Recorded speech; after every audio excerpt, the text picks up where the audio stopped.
Hey guys, I wanted to show you this really quick. Just got 12.6.2. I'm not sure if anybody else out there has it yet, but just looking at the new update. This came in last night, just in this parking garage. And so I wanted to go through some of the things that it says. So it says the Tesla toy box has been redesigned to make it easier to view and play. Simply scroll through the toys and adjust associated controls as before. To access the Tesla toy box, tap the toy box icon from the application launcher. And then looks like nearby charging sites, the charging list has been improved to easily filter out nearby charging sites based on max power. Simply tap the charging icon on the map to filter by selecting associated lighting. And then dash cam improvements. Dash cam is now easier to set up after plugging in USB drive.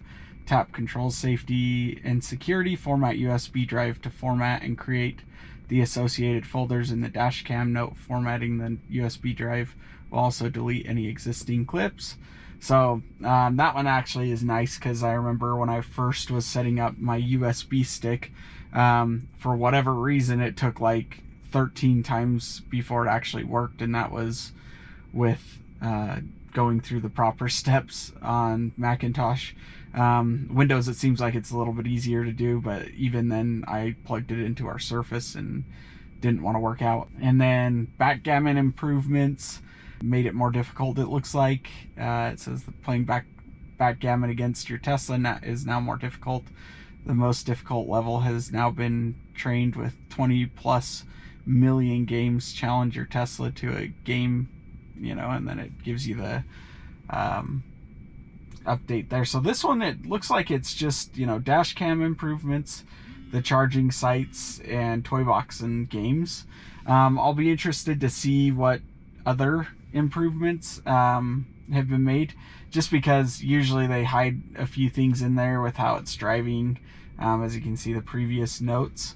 At first I was excited. I should have taken a screenshot of it, but when I connected to my Tesla, actually showed me that I had more range than I actually previously had. And so I was hoping that that was going to be the case, that it would have more range. It was showing 240 miles, which would have been a significant jump, as you can see.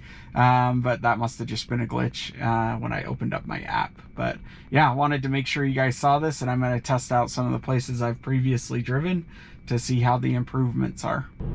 So one thing about the 12.6.2 update that I'm noticing is it's been keeping me in the lanes a lot better. It's not hovering as much.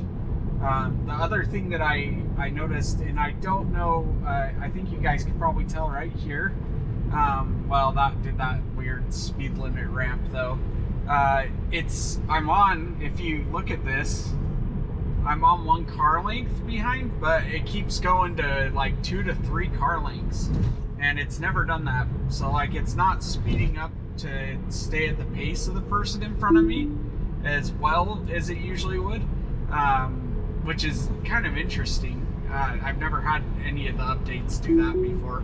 And I know this update said that it was mainly for the toy box, which I'll show you really quick so you guys can see that. So this is all they did with it. They took away the little drop down as it being like a hidden Easter egg. But as far as the autopilot, like, look at this. This is definitely not a car length away from the car in front of me. And I don't know if it's heavier traffic and it's actually just gotten better at the algorithms in order to keep people spaced. Oh, this is new. See, this is the good thing about the Tesla being so advanced. This is a new split. This wasn't here yesterday. So this just barely changed in here. And since it's got so many sensors and doesn't solely rely off of the map, it makes it so it can hop over to this new section of freeway and then let the other one split off just fine. Handles it like a champ. But yeah, so still, in the other updates, I would be a little bit closer than this to the person, and maybe it's a car length and I'm just making things up, but that's just one of the things I've noticed. So here's another example. I've got it in Autopilot right now. It's set to 1 car length, and then like, look, with this latest update, it's definitely 2 to 3 car lengths back. And it, granted it's at the 40 miles an hour, but that was from coming from a stop at a light and then going, and then it lets it get 3 car lengths away from the car. And so this is just documenting a couple more times of what I was talking about. Wonder if they had some type of safety precaution that it's making them do that for or something. Yeah, it definitely feels like the safety that it would have put on like Autopilot within city limits, but on the freeway, that's weird because it was perfect before, in my opinion. I guess not perfect, but So you how click it drove. Let's see. So there's it's accelerating. So see, it's got this gap, and it's going to keep this gap. See how much bigger the gap is getting? So we're not at 40 miles yet, so it's not the speed. It's literally the gap that it's wanting to keep between us for whatever reason. But it's frustrating to drivers behind us, frustrating to me as well.